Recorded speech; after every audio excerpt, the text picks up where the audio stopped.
need to hear from my Creator, from God, every day.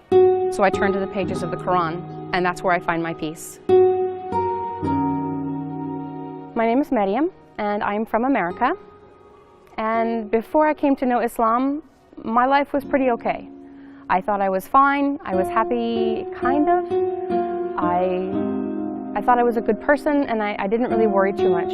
I had been trying to find a religion to suit me because I wanted a connection with my Creator, but I couldn't find one that didn't have too many contradictions and too many questions.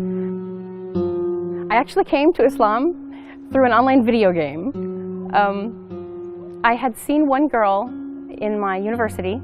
She wore hijab, and I watched her every day, and I kind of fell in love with the idea of hijab. There was a time when she spoke to a classmate and explained why she wore the hijab, and I just fell in love with the idea of somebody being judged for who they are instead of what they look like. And then later, while I was in this video game, I found a group of men in the game that treated people very differently.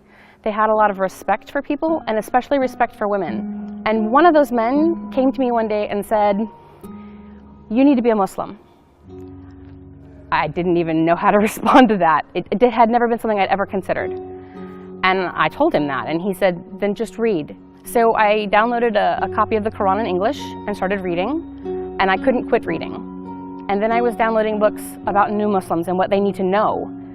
And I came upon the idea of the Shahada, and it explained what the Shahada means. And after I read that portion,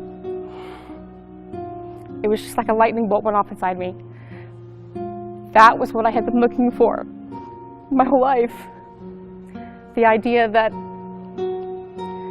there is a God, but He's just the one God. I don't have to mix Him with other people.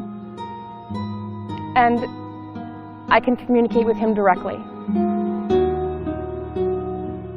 Allahu Akbar.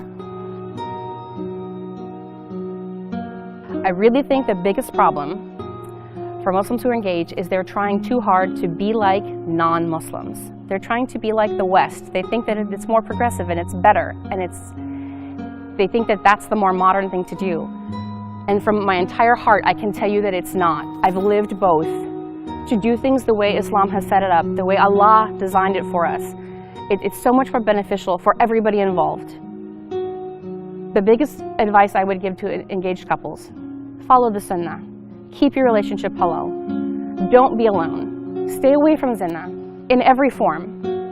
And slow down. People are so concerned about how people look and what their physical relationship is like that they forget that they're building a life, not just a wedding and a marriage.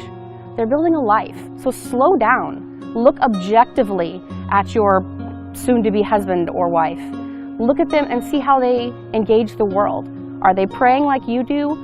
Are they as excited about their deen as you are? Do they learn at the same speed that you do?